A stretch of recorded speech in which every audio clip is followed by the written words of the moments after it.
So, oh, it's on. So, good evening, everyone. Today, just as you can read in the title of this live stream, today I've just a small chat with Tommy Big Time. I think Tommy Big Time is very familiar in the Invicta community. I think almost every Invictaholic knows who's Tommy Big Time. So say hello to Tommy Big Time, and maybe you can say hello to everyone who is watching. How's everybody doing? What's up to the Big Time Gang? Excited to Hey. be here today. First live I've ever done something like this, so it's a little exciting, a little nerve-wracking, but it's all good. So yeah, great. I'm really happy to have you here because I think you're also someone who I look up to, because I've seen a lot of your videos, and I think what you're doing also is very, very, very great. Also, just with the Invicta watches, and you have your own style also with making watches. But how did you started with just with doing watches and with Invicta? So getting into Invicta is a kind of a funny story. I've always been into watches. As a kid, it was the Casio calculator watch. That was like my first grail piece I really wanted when I was, in elementary school. I got it. Then in high school, it was all about the stainless steel shiny watches, and I had fossils and a brand name Freestyle. I'm not sure if you ever heard of it, but it was like a dive watch. And so those were the watches I was into like during high school. And then out of high school, I was buying diesels and all that kind of stuff. And I like the big watches. I'm a big guy. I'm 6'2", pretty heavy, about 265, 270 pounds. Yeah. And I don't like the way a 40 millimeter looks on my wrist. I just don't like it. It Hmm. looks like a woman's watch to me.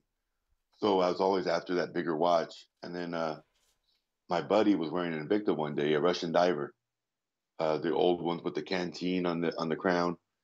And I saw his watch, and I was like, "Wow, what is that?" And he was like, "It's Invicta." And this was probably 10 years ago. Oh, 10 years ago. And yeah, So and I was like, "Wow, I got to look into them." So the first one I bought was a 45 millimeter specialty, hmm. and after that, it took off. And I mean, I've been buying them ever since, and I got rid of all my diesels and my fossils. I traded them all for Invictas. Yeah. Um, it definitely became like an obsession. And then YouTube started because I was a watch guy at work. Hmm. But when I got up to about 20, 30 watches, now it's like, okay, I have all these watches and I'm taking them to the jeweler to get sized. I like bracelets. I don't like bands. So I was taking them to the jeweler to get sized every time. That's cost me $10, $15. The battery dies. It would just sit in my drawer for months or years because I wouldn't take it to the jeweler to get it fixed. I just buy another one. So I was like, I'm going to teach myself how to do this. So say maybe 6 years ago, It will save you money, I started right? working on my own watches. Yeah, yeah, and that's what it was, to save money and to save the time. You Yeah. get a new watch, and then you got to wait, to take it to the jeweler, and then have it done. And sometimes you can't go the same day. Where if you do it Yeah. yourself, it's done in 5 minutes, and you Yeah, got it it back. is maybe 5 or 10 minutes to do it yourself. It's really easy most times. Sometimes it can be more difficult with some movements. I've seen some movements that are not that easy to do if you're not like experienced with doing changing batteries. But most Yeah, time it's easy, right? Just as you show on your videos. yeah, it's very simple most of the time. It's just having the want to do it, and taking the time to do it is really all it is to it. But so when I was as a watch guy at work, one of my good buddies at work was like, "Why don't you start a YouTube channel and help people create or do their own watches and work on their own watches? Why don't you create something like that on YouTube?" And for months, I was nah, nah, nah. And then one day, I got the phone that I actually use now, which is a Note 9. That was about Hmm. over 2 years ago, and I just gave it a shot. I made one video. I got a couple views, and so I made another one, and then it just took off. And it's something that I like to do. You don't make any money at it really, Yeah. but it's not about the money. It's about helping out my fellow Invicta collectors to work on their own watches. So that's what I do it for, and I Yeah. love it. I love the feedback I get. I get a lot of people that are like, If it wasn't for you, I wouldn't be working on my own watch. I've been working on my own watch because I watch your videos. So it makes me feel, you know, a little happier inside knowing that I'm helping other people out. So that's basically where it started, and I'll continue as long as I can. Wow.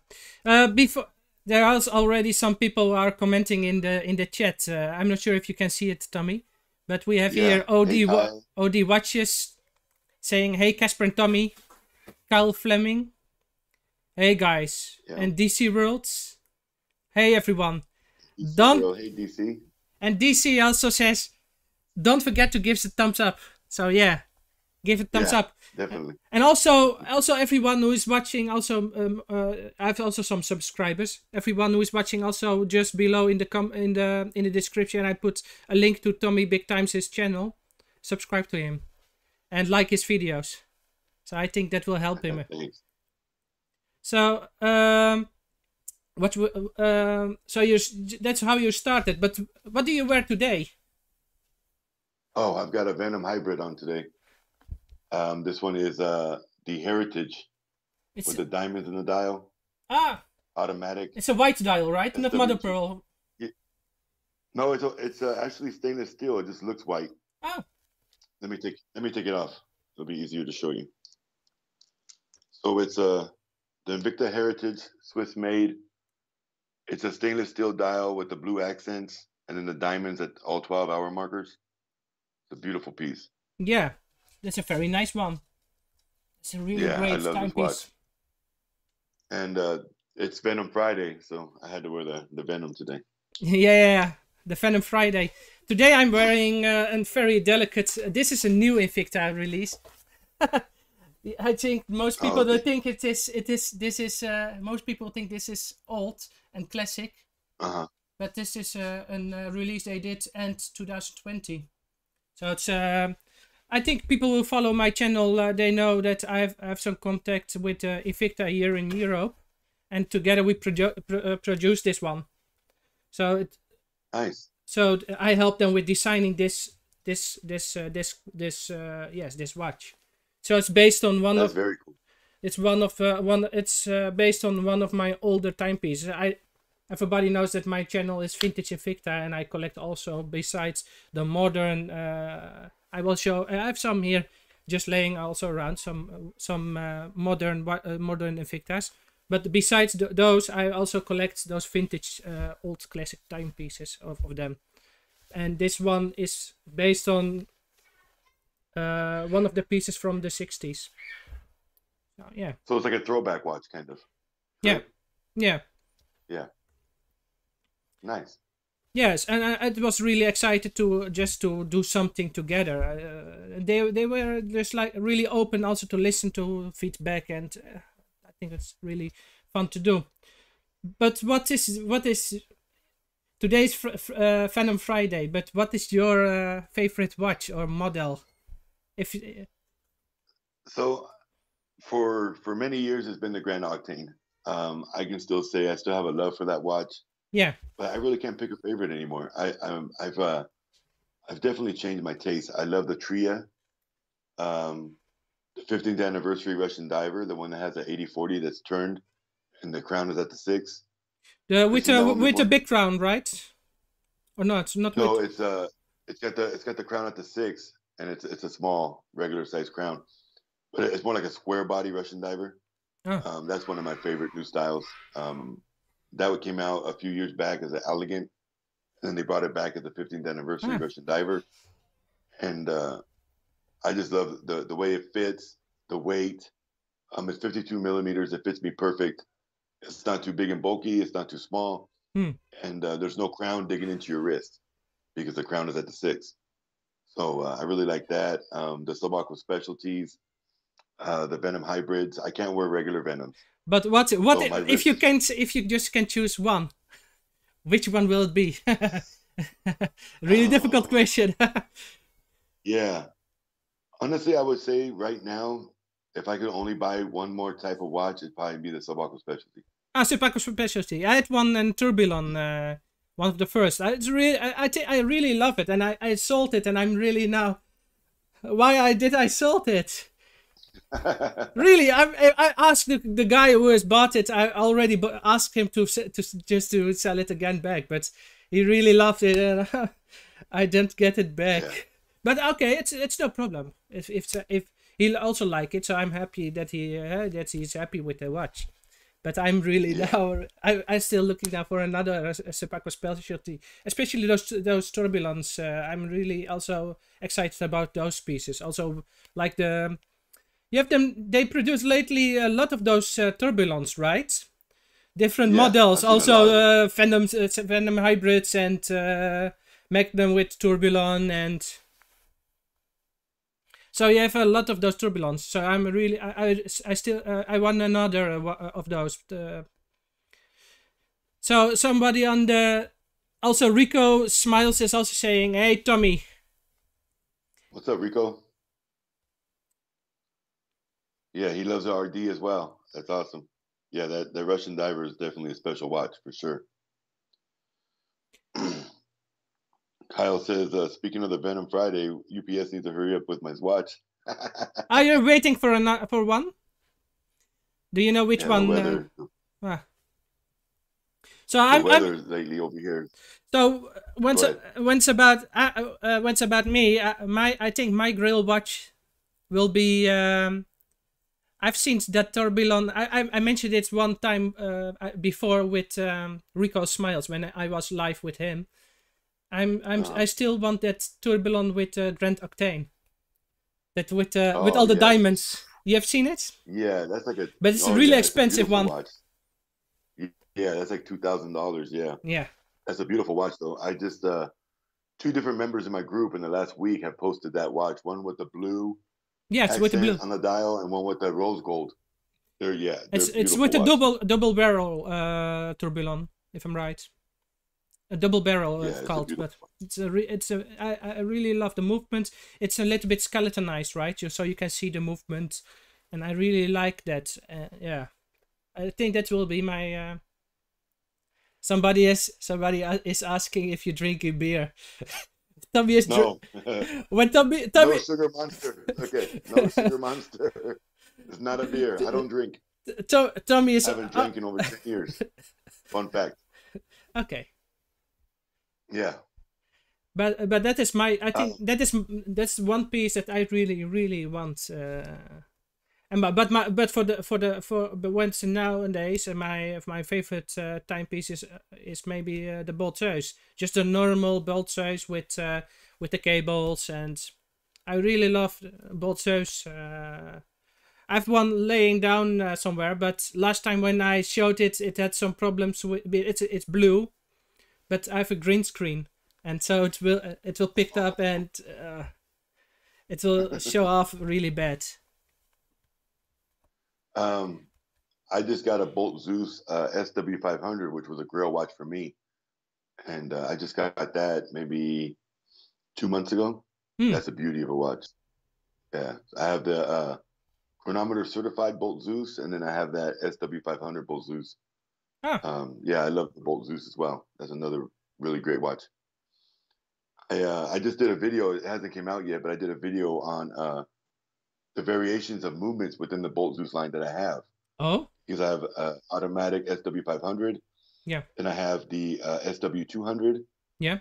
Then I have the chronometer certified. I have the 8040N. I have the Z60.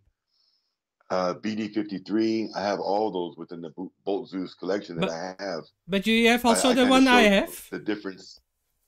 Do you have also the one with the Etta Valgranges? No, I do not have the Valgranges. No. That one I got. That's one I got. Nice. That's also an automatic. It's from Etta, you know. But so that's I think that maybe that's the only one, because you're mentioning almost every. I think you have almost every. They use with all the movements they used in the Bolt Zeus, but only I think only that Etta you're missing. Yeah, I think so too. But that one's a little out of my reach most of the time. It's yes, most times more pricey. The priciest one. Well, unless you go like diamonds or meteorite or something. Yes, I got mine doesn't have a meteorite. It's just a basic Bolt Zeus, but with that movement. But I had a very good deal with a guy who's also in the chats. So his name is At. You know him. AD. Ad? Oh yeah, Yeah, I got it from Ad's the him. man. But If it wasn't for Ad, I wouldn't have the beautiful logos and all that stuff on my channel. Ad definitely helps me out big time. he also did some things for me, so I'm also very happy with that.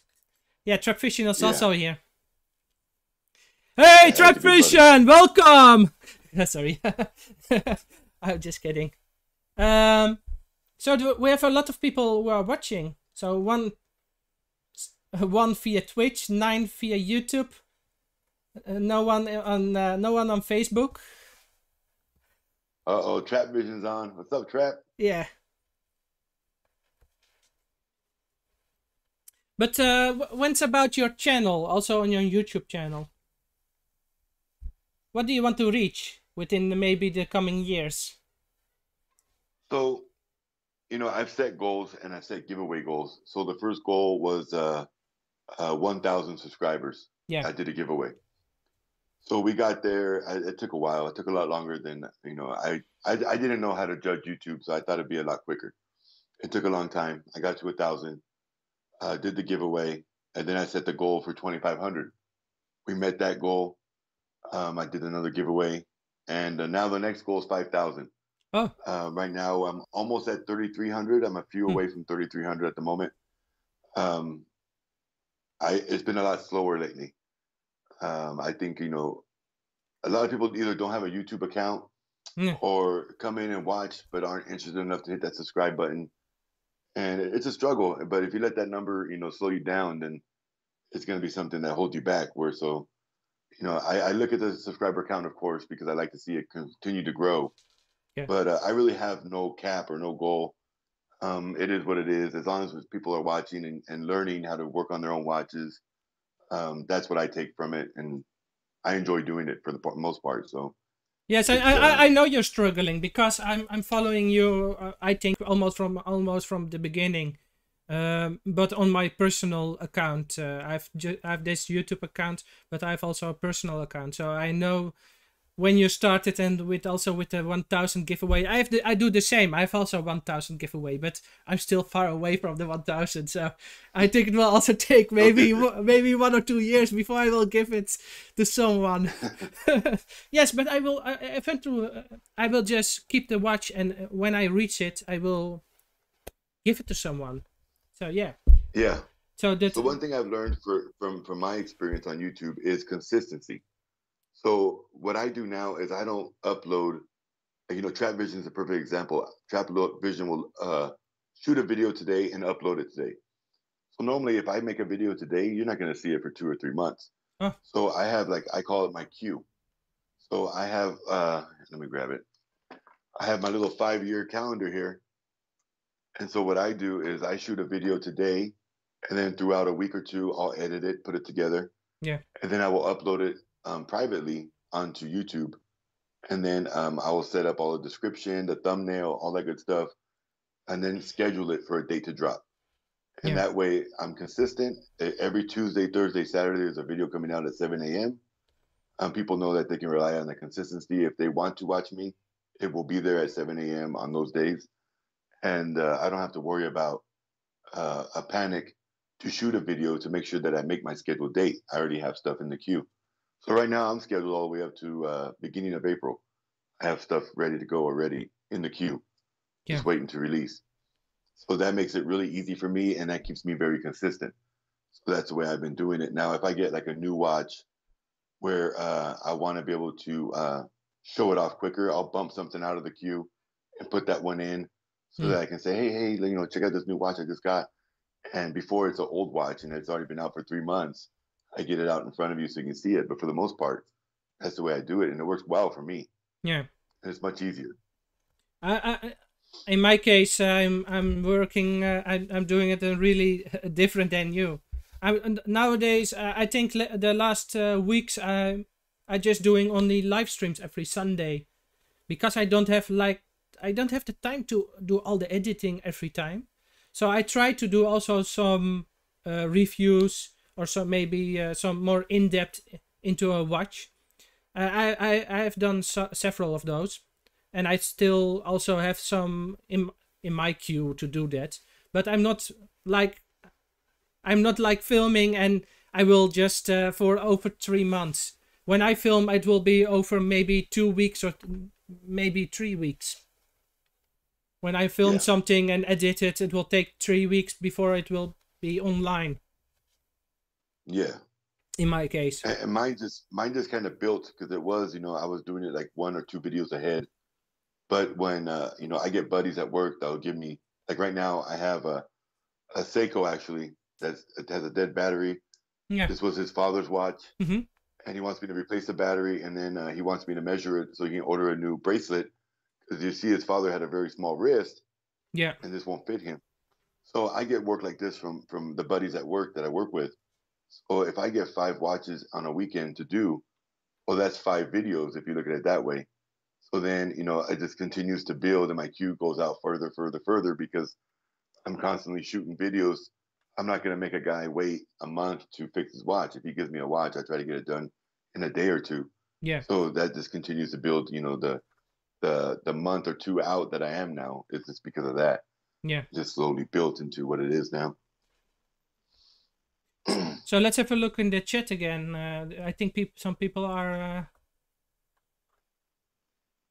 I like Ed's comment. I'm always coming up on top of the Google searches. That's awesome. I've Google searched. Oh yeah. I get people that send me a message and say, "Hey, yeah, do you have a video on setting the 8040N Ronda?" And I'll say, "Yes, I do." And they're like, "Oh, well, can you send it to me?" And so I just go into YouTube and I type in, setting the Ronda 8040N, and my video will come up, and I'll share it to them, and we're done. Yes, because you're making a lot of videos, right? My YouTube account, I thought it was just coming up very quickly for me because it was my account. So it's nice to know that I'm popping up on top. That's awesome. You're making a lot of videos, so I think when somebody is also searching on a model, your name will pop up right away, I think. I have also the same thing when I'm searching also for a model. A lot of times also your sometimes with the video, or at least your channel just pop up with another model, or yes. But so I have the same experience. That's nice to know. DC World. That's how I get the exposure, right? Yes, I think that's your strength.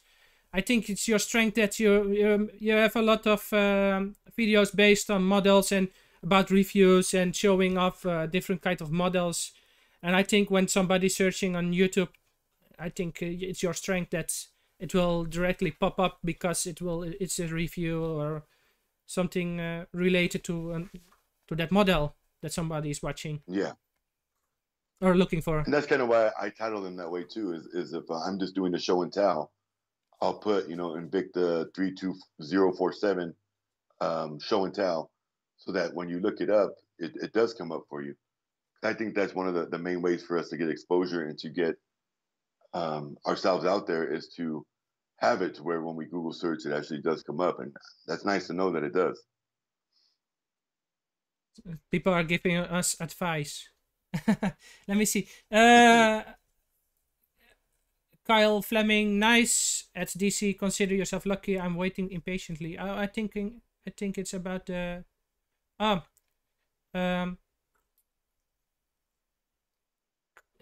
think Kyle is now DC is waiting for 2 packages. So, I do have the YouTube Studio app. Ah, yes. But I don't really dig into it too much. But I do have it. I have that on my phone. That's how I monitor my income from YouTube, and that's how I monitor my subscribers. I have that YouTube Studio app, definitely. That's how I edit my thumbnails and all that stuff. I do it all through that Studio app. So yes, I definitely use that. Me too. But I don't know what I can do with all the with the rest, like with the results and what can I do with that? I'm not sure. Yeah. I mean, like right now, it's been a trend for the last year, maybe year and a half. 80% of my viewers are not subscribed. That's a big chunk. That's big chunk. but that's most time, I think, right? With a lot of YouTubers.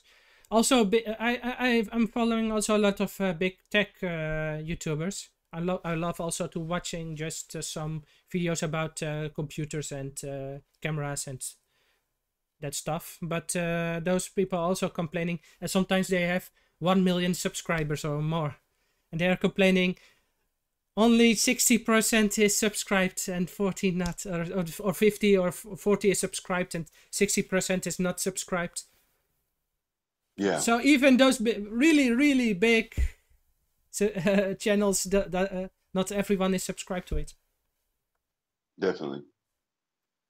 So yes, it's better to if 80% is not subscribed, it's maybe we can maybe do more to so people will do it, but I'm not sure how.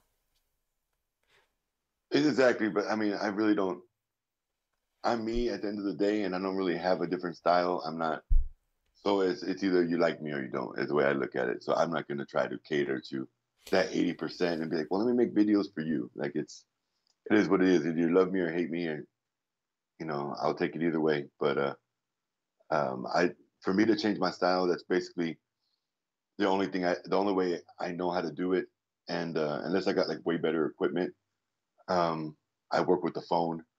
I have 3 tripods, one phone. I got 2 lights now. I have the 2 lights up here on me right now that are making me sweat. But Yeah. I've invested a little bit of money into it, but I'm not going to invest thousands when I make 20 cents a video. Yes, I just don't think that makes sense to me. I think that doesn't make sense if you just invest that much money into something that you don't make the money of. Definitely. Yeah, and but for the rest, I've seen some weeks ago a video about someone who said that you don't have to beg for people to subscribe. It's most time you don't even have to tell people to subscribe, because if your content is that, if his opinion is that if it's if it's very good when your video is just great or nice, people will just subscribe if they like. And Anyways, if you're asking for subscribe, that doesn't matter if you yeah, do it or I not. believe that's true. That's his. But I mean, I watch a lot of automotive videos, and I would say that there's been at least 10 channels in the past year or two that I've watched 10 times, and then one day they say, "Hey, hit that subscribe button when at the end of the video," and I look and I realize I've never subscribed. So since I watched one video, it kept coming up, but I actually never subscribed to it. Hmm. So sometimes it can help, sometimes it doesn't matter. I've made it a habit to put that little subscribe logo in every one of my videos, and it's just something that I automatically do when I edit now. And it's so small, I don't think it bothers anyone to see it. But that's been my thing for a while now. I've been doing it for over a year at least. Yeah. I Let me read the comments. DC wrote again. Don't forget to hit the thumbs up.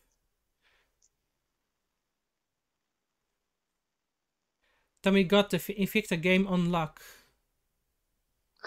That's Trap Vision. I'm not sure Thanks, if Trap. you're reading also. You're reading Yes, also? I am. Yeah.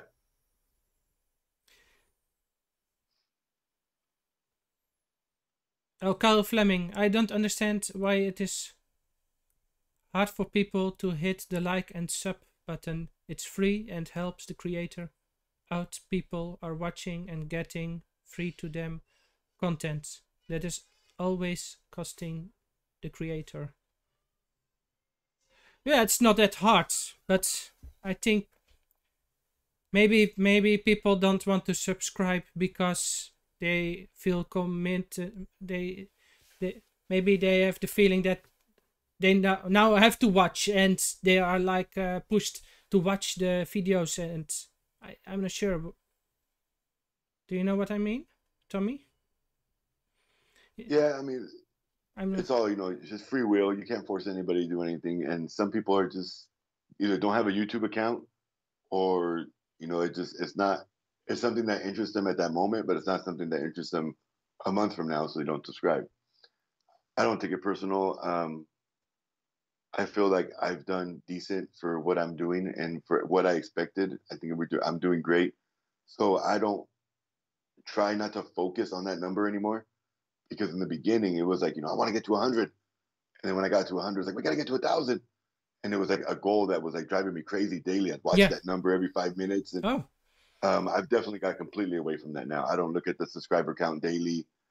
I try to avoid, driving myself crazy because I'm doing something that I chose to do. And if they subscribe, cool. If they don't, and they don't, I don't take it as personal and as heartbreaking as I used to you were also a because little that could eat you jealous up. of other YouTubers or not? What is that? You were jealous of other YouTubers when you just see Definitely the not. no. No, I've no. I've sometimes that feeling with when I'm watching some bigger YouTubers, right? Mhm. That's personally, but I sometimes because I have a very small channel, and sometimes I just feel a little bit why I just invest this much time. But on the same time, 5 minutes later, I'm thinking, oh, it's really fun to have a chat with people. Like now, I'm really having fun with you chatting, and with also with the people in the comments, and that's also what I really like. I like to do the video. So Yeah. I mean, back to the jealousy thing. I think, as individuals, everybody does everything so different that you can't even really look at somebody else and be like, wow, I wish I was at their level because especially what we're doing with watches, it's a niche that's small. And yes, there's 10,000 Invictaholics in the group, but I've been posting links to my channel for 2 years minimum in that group, and I don't know how many I've got from there, but I don't think very many. So it's the watching one channel and another channel, like the automotive YouTubers guys I watch. There's one called DDE that I love watching. They've got over 2 million subscribers, hmm, but they're out there thrashing $500,000 cars and driving them through the snow and doing donuts, and I can't compete with that content. So yeah, for me to even get jealous or something like that, it wouldn't even make sense. So I just stay in my own lane. I enjoy what I do, and I keep it moving on my own pace, and no worries about anybody else. yeah. Chuck Vision is asking, hey Tom, to you, what is your most disappointed moment as a content creator? Who said that? Trap. Oh, Trap Vision. Oh, Difficult question. I don't know. I mean, you know what really hurt me the most was when I was getting close to 1,000 subscribers, and I'd go up one and down five. Ah, And I was like, why am I losing five? Like, what happened? What made you disappear? yeah. I can say that was one of the ones that really got me because I'd get up to like 993, I'd be back to 988 or 988 the next day. Like, what happened? Why did all these people fall off? And that was something that really bothered me. And it still happens to this day. I'll go up, 3 subscribers in one day, and then the next day I go on there, I'm down five. Oh, Well, yeah, it's weird. I don't know if people log out of their accounts and it makes the subscriber count go down, or people are actually going in there and be like, yeah, I don't like him anymore, unsubscribe. I'm not sure. But that was one of the things that really drove me crazy when I was trying to get to that goal of 1,000, yeah. because it went on for like almost a week and a half where I kept going back down. I'd get really close and then back down, really close. And I was like, come on, man, just get there. You know what I mean? uh, But I we don't really have any disappointing moments. I don't think so. we're just focusing too much to the numbers, right? Sometimes. Exactly. At that time, I was. At that time, I definitely was. Because 1,000 is a big number. That's when, like, Trap just hit it, and that's a big number because now you get monetized. You're able to go live. There's a lot more that comes with it than just a number. It's also like you kind of get free. Once you have that, I believe it's 4,000 watch hours Yeah. and 1,000 subscribers. You get monetized. You get to go live. You get all these extra things that come with it. So that was a number I definitely wanted to hit, and I was kind of pushing for that number. So yeah, it was like a little teaser every time it go up and down. I also want to get those features like you can now post pictures, right? Story like kind of things. On the community tab, is that what you're talking about? Yeah. Yeah. I used it yesterday for our live today. I posted in my community tab a picture that you created with me and you side by side. I put that on there, put the time that we're going to be on there. Yeah, I definitely, that community tab, I forget about it.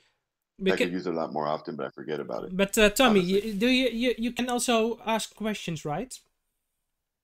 Yeah, you could do like surveys. I read somewhere on the tech website. Maybe you can use it because I can't.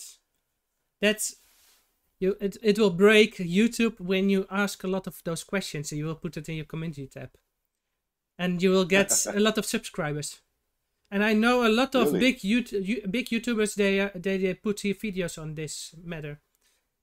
That is like the algorithm of YouTube that will just give YouTubers who are using those features like asking questions and people will answering them. Just like they will put the videos more on top. Huh. I don't know if it's true. I'm not sure if it's true, but you can always try it. Maybe you will be within some months 10,000 subscribers. It's definitely worth a shot. I would just have to come up with something I want to ask. Like which one will be my next video? Which watch, or something like that. Yeah. Or you will just give some options. Yeah, definitely. That's definitely worth a shot. Definitely. Or what do you want me to see to do? Watch review, battery replay. Just. But you can give it a shot. So Travision asked me if I'd ever consider hosting a big time gang watch collectors event. Definitely. The only thing that really makes it harder for me is I'm in Arizona. I'd say 70% of the Invicta collectors that I interact with on the internet, whether it's YouTube, Facebook, Instagram, they're all on the East Coast.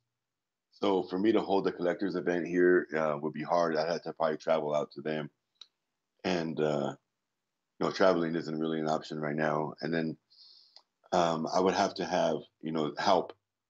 I don't think I could throw the event by myself. I've never done anything like that. So I would definitely need to lean on some people, but I would love to.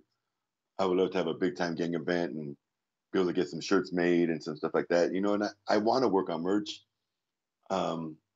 Courtney from Invictaholics was supposed to help me out with that, and we really haven't touched bases on it since. But we were talking about doing like a whole merch because she makes her own merch for Invictaholics, and getting my merch out there. I was thinking of doing like a pre-order, but I guess my videos, I have 3,000 subscribers, but I'm getting 100 views on the first day of the video. It's kind of like, how many people out of those 3,000 are actually going to buy a shirt? So unless I do like a pre-order, I'm not even going to like really commit. But I'd love to have a shirt, at least my own shirt. I don't even have a shirt of my own. You don't have a shirt designed by yourself? One of my buddies, not this birthday, but the last, on my 39th birthday, one of my buddies had me two with the old logo I used on the back. He made me shirts. But besides that, no, I don't have any shirts. Like today I'm wearing the Kapowie, the Georgia Mountain Watches shirt, but I don't have my own shirt. Yeah. Maybe, I think Ats did also your logo, right? Yes, he did. Yes. Or AD.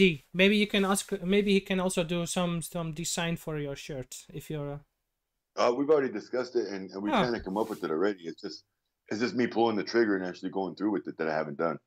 So I put that all on me, nobody else. But it's just like Trap asked earlier. One of the discouraging moments. That's one of the discouraging moments for sure. Is you have 3,000 subscribers, but you're only getting 100 views per video. If I was to make merch, how many of those 3,000 are actually going to buy it? 10 people, 20 people. And so unless I do like a pre-order, I'm not ready to commit. Yeah. Because I don't got fat pockets to, put out $500 to $1,000 to make T-shirts and then have them sitting here for 2 years. That's not something I want to do. So I think I have to.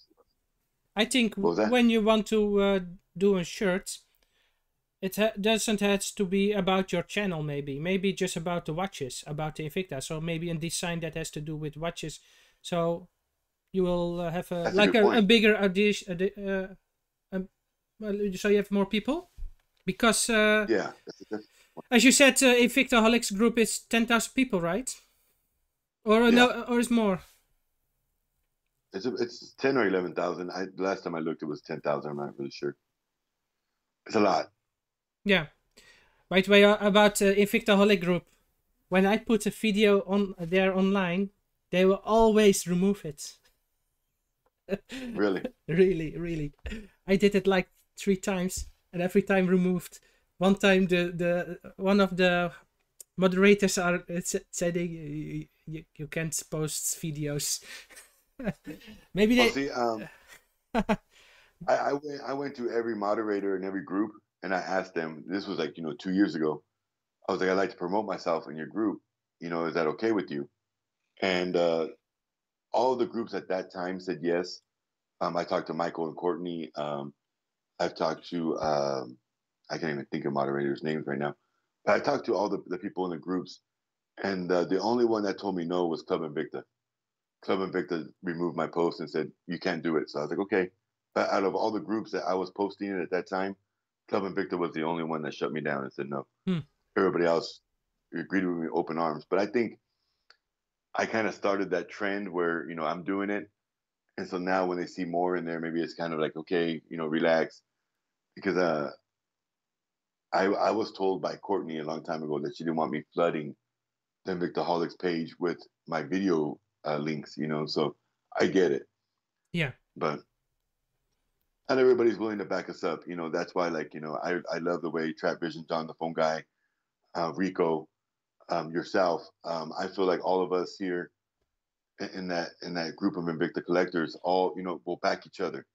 I have definitely tried to help everybody grow, and I will continue to. I think that's very, very important. Yeah. Is not to be competitive with one another, but to help each other, Yeah. to learn from each other, to grow with each other. To all come up together. That's the way it should be. And like me and Trap, I think we started like months apart from doing YouTube together.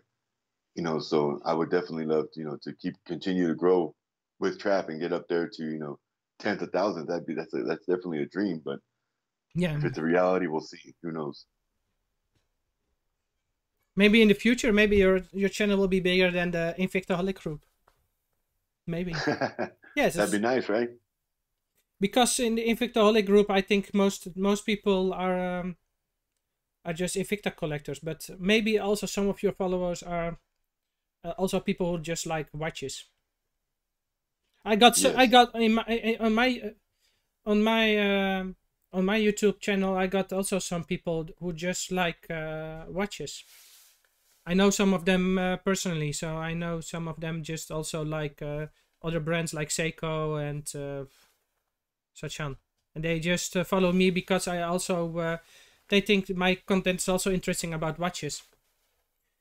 Definitely. In the chat, they are all talking about buying your shirts. They really want to see something, and they want to see that event happening. So my idea was the Big Time Gang logo, the hashtag Big Time Gang. That logo I put in my videos recently. Yeah. That was the idea for the front. I really didn't have an idea for the back yet. Maybe just like a Tommy Big Time, like my actual logo I use or something. But yeah. If you guys are pushing for it, I'll definitely do it. And somebody is saying also print to call, or how do you say it? So somebody order it and it will go directly to some print service. So just for one shirt. Oh yeah, Alvin said do the shirt print on demand. Yeah, print I on didn't know demand. that was a thing. Yeah, I didn't even know that was a thing that was possible. See, Yeah. and that's one thing is, I'm a regular guy. I'm not a YouTuber that's been doing this for 20 years. I don't have anybody helping me. I don't know anything but what I know. And unless I get that exposure and meet the right people, I'm in it alone, and it's only as far as I dig is as far as I learn. So like the print on demand, I didn't even know that was a thing. That's possible, but it will be more expensive to buy a watch, buy a shirt, because it's just one shirt. So when you're ordering like 10 in small, 10 in medium, etc., so you have a lot more, it will be less expensive. When you Yeah, order and that's more. what I was thinking of doing, like a pre-order, like let a pre-order run for like 2 weeks, a month, And then, once I get, all these people that actually want it and committed to it, then we print off the shirts. That was my idea.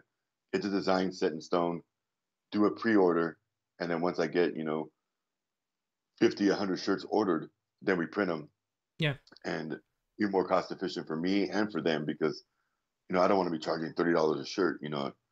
The cheaper that it costs everybody is better. So I'll definitely have to look into it. And if somebody, in watching this right now makes shirts, hit me up. I'd definitely love to do it. I would love to rock my own shirt. I'd love to walk around with a Big Time Gang shirt. That'd be awesome. Everyone who wants a big time Tommy big time shirt, down below in the comments, say that you want the shirt. Trap Fisher will wear your shirt. I got Trap Vision for sure. Trap said Yeah, I'll be wearing it. Tommy, is there a specific location of Facebook group for sales, or they just randomly posted on the page? That's Kyle. So I have my group, Big Ass Watches. You can post sales in there. There is, I believe it's called Invicta Talk Sell Buy, I think it is, and that's basically more of a trade and sell and buy group than it is anything else. But they do a lot of watches a day on that group as well. There's a couple, I just can't think of them right now. But yes, there is. I mean, there's plenty of groups that you can buy, sell, trade. The one group I don't use for that is Invictaholics. Even though it's big, I don't use Invictaholics for selling my watches or trading. Is that possible there? I use my. What is that? Is it possible to sell there? On Invictaholics? Honestly, I don't even know. I don't know, because you never see any sale posts there. That's why I never post mine there. I don't think it's taboo, but I don't see it very often. Yeah. So I use my group for the most part to sell, because I have 2,400 members in my Facebook group right now, Big Ass Watches. Yeah. So I post, it's my group, so I post whatever I want, kind of, free range. And so, yeah, I'll definitely post my groups. Like I have this trigger for sale right now that hasn't sold. This is an amazing watch. I upgraded it to a bracelet. That's with that special pusher, right? Trigger. With the, yes. Yeah, the pusher there. They call them the trigger, right? Trigger. Correct. Yeah, correct. It's a Swiss-made one. Yeah, I got this one for sale because this wears like a Venom, and this is the reason I'm selling it. So I bought it. Oh. It had a poly band on it, which was like this watch was never worn. So the poly band was like aged, but it was still brand new. But it was like close to falling apart. Oh. So I bought a bracelet for it off of Invicta watch bands, replaced the bracelet or put a new bracelet on it, and then when I put it on my wrist, it doesn't move. You see how that is stiff? Yeah. So my wrist is wide. Yes, so it sits on top of my wrist. Yes, it doesn't conform. I know that. I've seen one of your videos with the Venom. I think some months ago. Exactly. I've seen it. It will go. It will go. Yeah, it will go like It sits on top. On top, and it will. You will see. You can just see daylight underneath. Air just beneath it. And that's the same thing with, it will just. Yeah. So even though I love the design, I'm not going to keep a watch I'm not going to wear. So I think my headphones died. It's out. Yes, can you hear me? Good? Yes, I hope the battery is not empty. So what I was saying was, I won't. So to me, if you're especially a Invicta collector, you should be wearing every watch you own. And so for me, this watch, if I'm not going to wear it for over 10 minutes because it's uncomfortable, why own it? So I have that one for sale right now, just because I personally don't enjoy wearing it. It's uncomfortable. It digs into my sides of my wrist and drives me crazy. Yeah. I never had such problems with any of the models. But I think I have not that big wrists like yours. I'm not sure. Do you know how much centimeters? Centimeters, no, but I mean, if you do the math, it's about 8 1/4, between 8 1/4, 8.5 inch wrist is what I have. Yes, we in Europe we don't here in Holland we don't use inches, so I'm not pretty. Yeah, We use centimeters yeah. most time. We have Uh, centimeters, but we don't use them. So the same. We also have inches, but we don't use them. exactly, yeah. I got a 21 centimeter wrist. So in the Okay. so we will measure it just with going around it, right? With you know what I mean? Yes. Ah, Yes, with the measuring tape. Yeah. yes, with measuring tape With like just around it, and we the will measure it. what is that called? Like the seamstress measuring tape. Yeah. The sewing. Yeah, definitely. That's how you do it. Oh, Rico says I'm wearing the trigger in my video tomorrow, Punisher with the poly. great. Never had the bracelet. Um, yeah, the bracelet is awesome. I mean, it feels really nice and chunky, but it's just for me, it doesn't give, and I can't really explain it, but I can show it. So you see, like it doesn't expand out as Yeah. far as it spreads. So like to get it over my hand is even hard. Like I can't even get it over my hand, and this is fit to my size. Oh, And so once it's on my wrist, it fits fine, but I can't. It doesn't flex. And for me, it's just not wearable. It's just not going to work for me. hmm. Even though I was so excited to get that watch too. That was the trigger was one of those that sold a long time ago because this is an old school Swiss made one. Probably 6 7 years old, and I was so excited to get it because I've been looking for one for years. So I get it. I go and order the bracelet. I'm all excited, and then I put it on with the bracelet and instantly disappointed. Like, I'm not going to wear this. So uh, it is tr- what it is. Trap is If somebody wants already it. Trap is already saying that 21 centimeters is a little over 8 inches. Oh, there you go. So we're almost about the same size wrist. Later, Uh, Ed. I'm part of both of your groups looking to purchase and didn't know if there was a specific spot on your group page. So the Big Time Gang is a group on Facebook I also have. That one's just like, links to my videos and my home life kind of stuff. That's more like if I was doing anything that would be fun for them to see that they wouldn't see on YouTube. That's what I created that group for. And then Big Ass Watches is where you post your watch of the day, your sales, and all that kind of stuff. But yeah, you can post in there. yeah. Amazon merch, they print and ship once your order comes. I think if it's all as a tab. I cannot see those messages. Or is it earlier? So Trap says 8.25 is about 21 centimeters. So we have almost the exact same wrist. Yeah. Maybe mine's just wider. I'm not really sure why I have an issue and you don't. But yeah, like a Venom, I can't wear comfortable at all. Oh, I've completely avoided. I know from some. I'm also active on some watch forums, just normal watch forums about all the brands, right? And some Okay. people also have.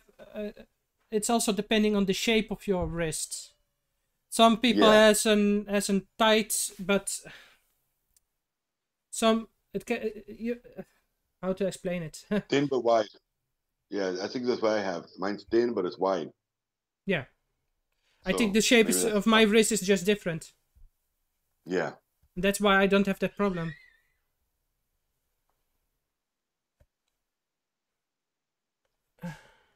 Okay. I've just one more question left, and I think yes, I think after that maybe we can also do some shout outs, and I think it will be Definitely. nice. So you're now also collecting. You're just are into Invictas, but I've seen lately also that you're also now collecting sometimes Android or Aragon Correct. watches, right? But what do you Yeah. think if you compare them? Because when it's about big wristwatches, I think those are almost the yes, almost the most popular big brands, right? Invicta, Aragon, Yeah, Android. definitely. Yeah. Definitely. And Android isn't made anymore, so really it's just Aragon and Invicta, really. They're not comparable in my opinion. Hmm. Aragon is a total different beast, a lot more simple in nature as far as like the dial itself and the case. And Aragon does really great on the bracelets. So like the C charger is one of my favorites. It's a really good fitting watch. The crown is at the 4 o'clock instead of the 3 o'clock, so it doesn't Yeah. bother you. The bracelet is beautiful. If you've ever seen the C Charger in person, Yeah. the bracelet is amazing. So the C Charger is, I think it's a basic looking watch with a beautiful bracelet, which makes it a statement. Same thing with the millipede. Yeah. A matter of fact, I just ordered the new millipede that dropped yesterday. I just ordered the red, white, and blue one yesterday morning. Yeah, so that'll be coming to the channel soon. Okay. But the price was like 160, and it's a NH35 automatic, Yeah. and it's got like some kind of like rotor on the dial. Very cool looking watch. So, anyways, I ordered it. But yeah, I don't compare the two because like a Magnum, there's nothing else out there that like the Magnum. That's No. such a unique design and such like I mean, for me when I began collecting, the Magnum was $800 watch, and so it was way out of my reach. And so I mean that design has always had me like where I gotta get one. I think I have like 13 of them now. But I just love the way the watch fits. I love the way the watch looks. I love the design of it. And that compared to an Aragon, I can't even put them in the same Magnum, categories. right? But I also, it's also one of the models I not yet have, and Magnum, and I'm also still looking for that one Magnum that I really want. I just want a very plain, just stainless steel, maybe in black or blue Magnum, but still. I have a very plain one. It's all stainless steel with like a little bit of black accent on the dial and almost like a stainless steel dial. That'd be like perfect for you. But I'll have to look that one up and send you the link to it or the model number. But yeah, back to the Aragon and Invicta. Aragon is definitely something that I've gravitated to, and I like them. But I definitely am Invicta lover, 100%. Like Invicta is my watch, 100%. I think I have. Let's see, I got a 10 slot full. I want to say I have between 13 and 15, somewhere around there, Aragons, and I probably have over 100 Invictas. So that tells you who I favor. Yeah. Yeah. People are in the chat are saying about talking about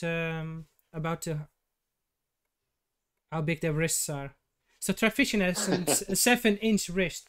So I think our wrists are just much bigger than Trackvision. Yeah. And Kyle also has a 7-inch wrist. I told you that I'm also active on a lot of other forums, right? And most people are complaining because everybody know that I'm an Invicta fan and I love Invicta watches, and they know also that I got a lot of those vintage pieces and they are very tiny, and if you could see them in real life, they are very. It was the style of when it's about the 50s or the 40s. From from 100 years back, the watches were just 34 millimeter or so, 35 millimeter. Do you know how small that is? That's tiny. Oh yeah. 34. That's tiny. Well, look at this. So this I don't know. But I also like yes, I also like I think you know this one. So this is number 4. Yeah. So I also like bigger watches. But they also know that, and this is a Grand Octane. This is a Seiko. Oh, yeah, you can see it. Yeah, so I have the same. Yes, I've got the same. So here we have. So this is an Invicta, a diver from the 60s. And put it down a little bit because it's off the camera. Down. You want like this? You gotta go down a little bit more. We can't see them. You're above. There you go. Right there. Perfect. Oh yeah, big difference. That's 52 or 50, and what's the other one? This one is 36. Okay. So this one is from in the 60s. They will a little bit bigger. In the 70s, a little bit bigger, because from the 60s you have also this one. It's 40. 70s. Sorry, 70s. 40 millimeter.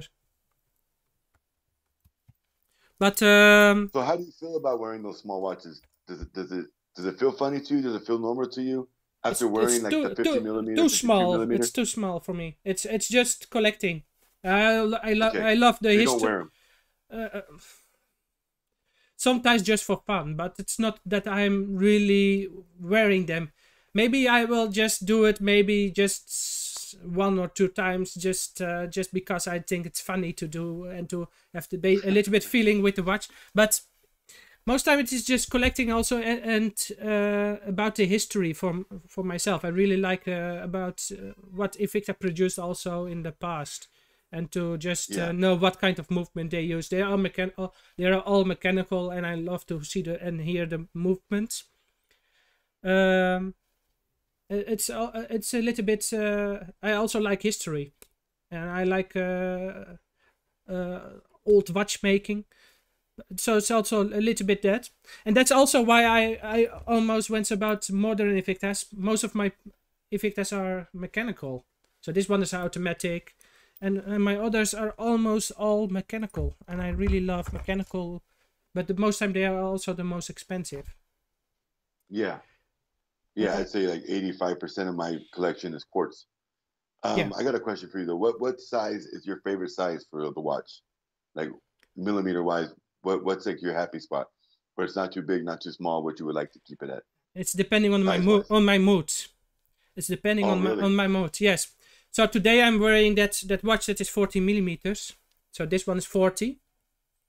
Okay. But like it's 50-50. Just like of the 7 days in a week, it's 50-50 that I will wear bigger, and like it's always between 40 and 52.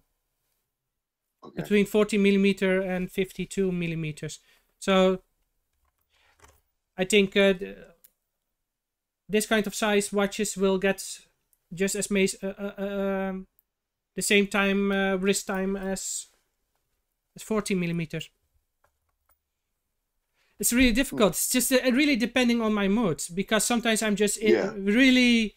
I really want something that I can wear on under my cuff. I like wearing sometimes this, but sometimes I'm just throwing on a t-shirt and I'm just rocking an Botsays or a Phantom. Okay. Yeah, It's because like for me, I'd say 3 years ago and beyond, the biggest watch I could find was what I wanted. mm, If it was, the bigger the better. ah, And in the last year or two, I've definitely switched, and it's more about longevity when I'm wearing it in the comfort. And I wear my watch wrong. If you ask like a watch snob, I don't wear my watch tight on my wrist. I wear it loose to where mm, it hangs down to my hand, ah. and that's just the way I've always done it. And so it's comfortable that way for me. It's weird to have it tight for me. I've never done it that way. It's not comfortable. So you get a big old watch, and it just continues to dig into my hand. So I've definitely switched over to now where I like 50 to 52 millimeters is like my happy spot. I stay in there most of the time now when 50, on my new 52? purchases. 50 to 52, like in that middle Yes, right there, I 50 think what's 52. about the modern Invictus, it's the same Can you come for in? me. 50, Sit over 52. there. No, no, no. Stay back. Don't get in the camera. Um, no, it's not. It's because you threw up. My daughter's not feeling good, and she stayed home from school today. And it figures, the one day that I have alive. But she broke blood vessels on her face because she got sick last night. And so Ah, she walks in right now and she goes, "Daddy, I yeah. have chicken pox." No, you don't have chicken pox. Ah, You're okay. we can also end this stream. It's no problem, because I think Yeah, also no, she's okay. my kids also need maybe their dad. So Yeah. yes, Well, she was supposed to be at school today, but my luck, we planned this a week ago, and then my luck last night, she comes to my bed like at midnight, sick. So mm, it is what it is. But yeah, yeah, and then her nephew's birthday party is tomorrow, so I hope she feels better by tomorrow. We're yeah. having a little birthday for him, so we'll see. But yeah, it's been fun. I want to read some more comments. I haven't really got to dig into the comments. Yes, let's. Alwyn, tell me, watching your video made me want to order my first Grand Octane. I still love my Grand Octanes too. I have nothing against those. It's just I've had a lot of questions where people are like, "Why are you selling your Grand Octanes?" So I have this one for sale right now. Actually, this is a model 0335. But the reason I sold them was because um, it makes more sense to me instead of having 200 watches to get rid of some that I don't really wear to get others. That's the way my philosophy has always been. And so, I got rid of ones that I felt like I could depart with. They could leave and I wouldn't be sad and remiss them. And Yeah, so I've let go of maybe 20, 25 Grand Octanes as of recently. And I still have over 30. So it's not a big deal. I don't miss them actually. What's weird is I really thought I'd be remorse, but I'm not because the pieces I've been getting in when I let those go are pieces that or like grail pieces like that Bolt Zeus SW500 I told you I got. I let two watches go. I sold them yeah. to buy that SW500, so it's worth it to me. I didn't spend any money out of my pocket, but now I got a watch that I've wanted for years, and now I have that in my collection. So I have the same. um, I have the same. I have the same. It's with myself. It's the same. I also very often selling Invictas, and then I'm buying another one for the with the money that I with the money that I got.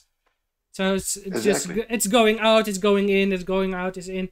But I don't have a. I think I have a very small collection when I compare it to with what you have.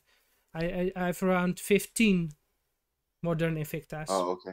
So that's really small. But they of those 15, they are 14 mechanical. Oh, okay. Yeah, it's So nice. so Um, and I the got number thing. I got I and I collect those vintage pieces. I got 50 of those. Wow. So or around 50. I think it's 45, but so in total I got 60 watches or so. Very nice. But what? So, Yeah, Trap Vision and John were on Wednesday, and we're talking about collection numbers. And the numbers don't mean anything to me. They don't. Um, some people have 10 and love those 10. Some people have 500.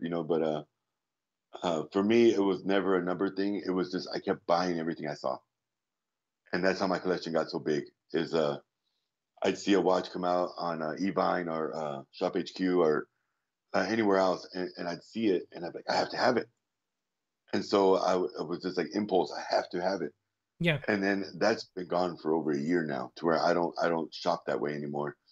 And honestly, I don't even really go on Shop HQ or InvictaStores.com anymore at all. And Hmm. that's because the temptation isn't there anymore. I'm Yeah, content with what I have, and I'd rather find another collector that needs help. And so, like, I've bought a couple of people that are having health problems, need money. And so I'm selling off my Grand Octanes and I'm buying them from these people that have beautiful watches, great condition. They're older Swiss made models, and I'm helping them pay their medical bills.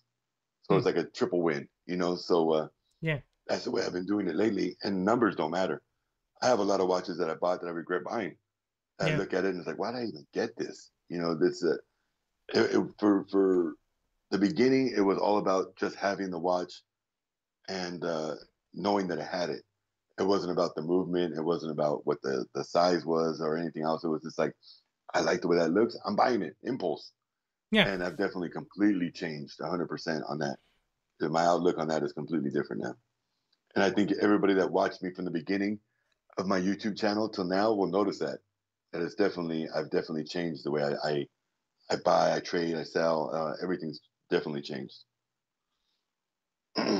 Yes, and I think also that impulsive buying watches. That is why I don't have that much watches, because I'm just keep looking for that one timepiece, and then when I'm really convinced and really sure that I really want it, I just buy it.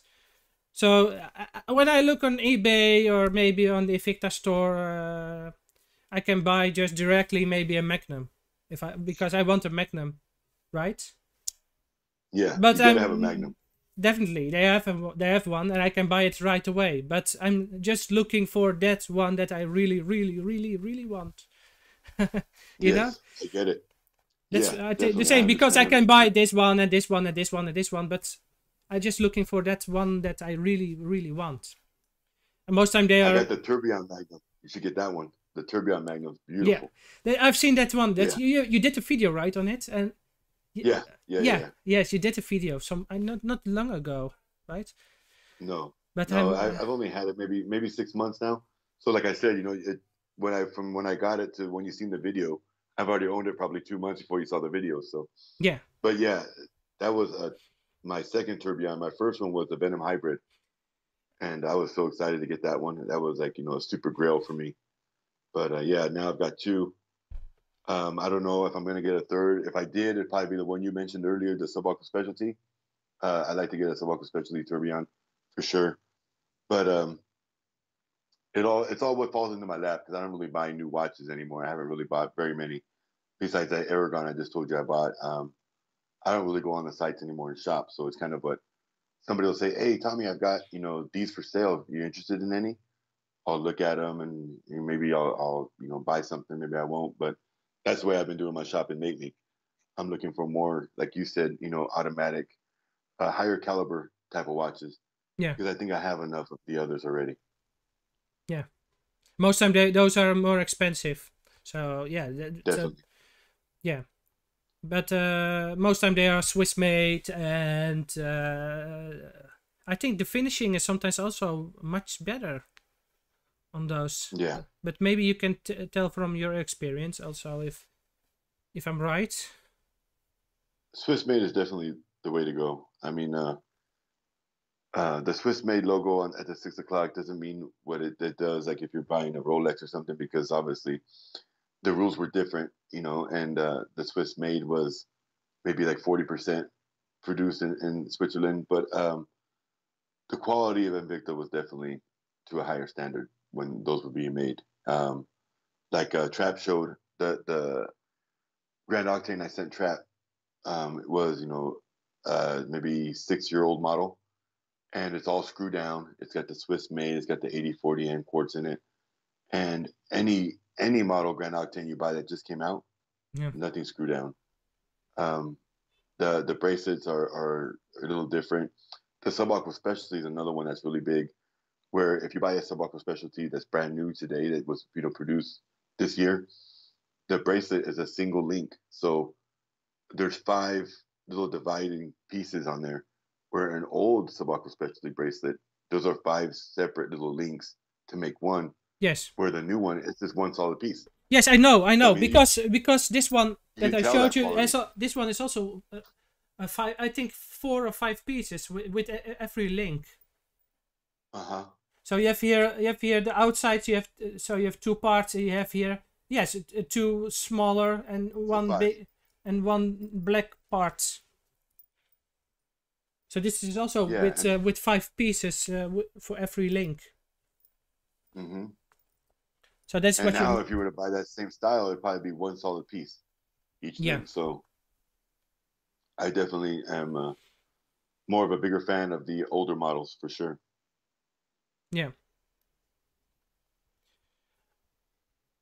Let me see. Kyle Fleming. I'm with Elvin. I'd like to have one of each at some point. It's just a decision of what's the next one first. Oh, okay. Oh, so Kyle, I think yes. I'm also like that. I really want of every model, maybe one grill kind of piece, one that I really really like. And maybe even then. That's a good way to go about it. Yeah. Rico Yeah, because smiles. like Yeah. I get stuck on a model that I like, and I start buying them. So like that 50th anniversary Russian Diver, I have 9 now.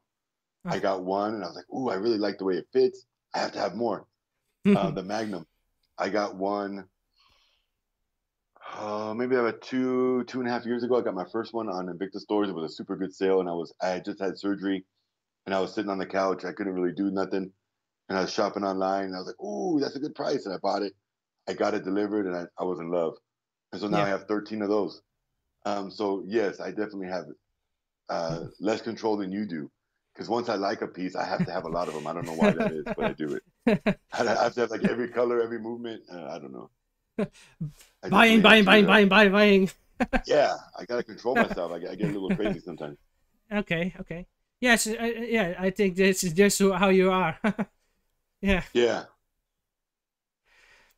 like right now, I want the Blue Label 15th anniversary Russian Diver. That's one that I would like to find. I don't see it on sale anymore. I know a couple collectors that have them. I've been kind of like, hey, when you're ready to sell, let me know. But we'll see if I get that one anytime soon. But that's like one of the ones I'm after next. Um, I can't think of anything else I'm really after right now. I love this. That's the Rico Smiles. I love the Scent Blasted Turbi Hybrid in Rosé. Oh, oh, I would say oh yes, Steel the Scent Flake. Blasted. Yes, Tourbillon Hybrid, Phantom Hybrid, I think. Yeah, I've seen the black one. I've never seen one in rose. I've seen the Rose. black one that has the meteorite and the sandblasted. That sounds pretty nice though. I've seen Rose-tone it sandblasted. on the Invicta Instagram. Some pictures of it, some advertisement. Really nice. I've seen it also on pictures of people posting it. That was really nice. We might all have addictive personalities, lol. I know, definitely I do. I definitely have an addictive personality. The main pieces I gravitate are hydroplated character pieces and pieces with unique colors. Yeah, Rico's definitely the colorful guy with the Yeah, colorful yeah, shirts yeah. too. I'm like complete opposite of Rico. So I'm dark colors, uh, a lot. I like a lot less busyness, a lot more simple. That's me. Me So too. Rico and myself are the opposite. Me too. I also like the more plain. Like I said, I want the Phantom just in stainless steel, maybe with some black accents or maybe blue accents, but not that flashy and over the top and with this and that and hydroplated and nah. So if you've been watching my channel and you saw the shoe reviews, I did a shoe review on a shoe that was had orange on it. So last week, my daughter had her parent teacher conference, and it just happened I picked that outfit for that day. But I wore a bright orange like neon shirt, and then those bright orange shoes, Mm-hmm. and that was like way out of my comfort zone. I normally don't dress that way, Yeah. but I have a Aragon Gauge 3G with an orange dial, so I had the whole orange theme going. But Yeah. yeah, I never wear bright colors normally. I'm dark black, blue, Yeah. um, grays, neutral colors normally. Yeah, me too. Olives, green. I also don't. I'm also not into not into superheroes and not into Star Yeah, Wars and like those themed watches. I'm not really into those kind of watches. But if people really, if you're a Star Wars fan, if you're an Mickey Mouse fan or superhero, and if you that's my like it, thing too. yes, you can buy it if you like it, and if you it's your style and you like the watch and you like superheroes or you like those themed watches, you can they have it for you. Yeah, Yeah. I have three Marvel watches, and um, the first one was the I think it was a Captain America, and my wife got it for me for my birthday, Hmm. and then I got the Punisher right after that, and then the Hulk kind of fell into my lap. But I'm happy with those three, and I don't think I'll ever get any more unless there's something that I do like. The Punisher Bolt Zeus Magnum. Have you seen that one? That's a pretty um cool piece. I'm not sure if I know which one it It's is. a great design. I think John has it, but it's a great design. It's a really good looking watch. I really Mo- do like that one. most of the Punisher line, most of those Punishers are just looking very great. I know some people who has other models with Punisher, like Grand Diver. Yeah, there's also a Grand Diver with the Punisher head on it, and Uh-huh. it's very nice done. Yeah, very Have you nicely seen done. that one Trap's talking about, the Thanos Grand Octane? Have you seen that one, or Thanos, however you say that? I'm not Have you seen that watch? It's I'm not got the sure. jewels like here at the on the lugs here. It's got the Mm-hmm. jewels on every lug Yeah. going all around it. for the Infinity Gauntlet. That watch is pretty cool.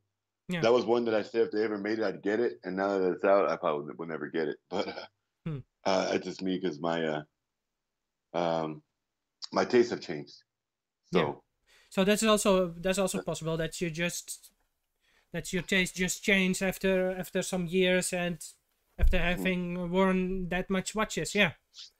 So people. Yeah, and I think that's everybody. You know, we evolve and we constantly are changing, and I think that's just the nature of being human. Is you learn and you continue to evolve, and it's always been just having a big bold watch on my wrist is all that mattered. And now that I've been doing it for so long, it's more of I like to get some really high quality pieces. I like to get some better movements because I've never owned a SW500 until maybe 6-8 months ago. I never was after the movement. It was always the watch. But also, now it's about. But what do you think now about those movements? And most time you can see a very nice open caseback, right? So you can see it with and you see the rotor, and it's beautiful. I like the day-date feature on an automatic. I think that makes it like another level. So like the SW200 is a great movement, but it doesn't have that day-date feature where the SW500 does. And so I think that takes it to a higher level. And so I love it. But like for me, I'm not testing the accuracy. That accuracy doesn't matter still to this day. For me, it doesn't matter. So it's just about me knowing that I have it more than anything else. Knowing that I achieved another goal and I got the watch that I really wanted. But as far as like, oh well, this loses 5 minutes a day, I don't give a crap. I'll reset it. It doesn't bother me at all. Yeah. Yeah. I know. I said before that I'm very active on a lot of watch forums, and with a lot of people. I call them watch snobs, but those people, that's what I think we all call them. But those people are really into what kind of movement it is, how accurate it is, all such small things. But I can also be like that sometimes, and that's sometimes I'm also like collecting those older pieces that are mechanical, and also I think also because that's also why I like the modern Invictas with mechanical movements. Mm-hmm. I think because I really care about what kind of movement is inside and like to watching it moving and listening. No, I get it. You don't get it, but it is how I do get it. I do get it, 100%. Oh, you do get it. Yeah, I understand it completely. I had Russian divers. I had a black one and a gold one that were the mechanical seagull movement that you have to wind. Yeah. And you could see it was like skeleton dial where you could see through it and you could see all the inner workings and it was like engraved. It was a beautiful watch. And I had 2 of them and I loved watching those things. Yeah. I'd put it on, you could hear it clicking away, ticking, and I love that watch. Yeah. Yeah, I understand that. Yeah. Are you okay? Maybe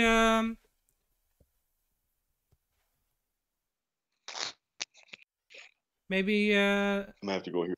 Maybe we will make an end to this live stream. I think it was really fun to have a chat, Tommy.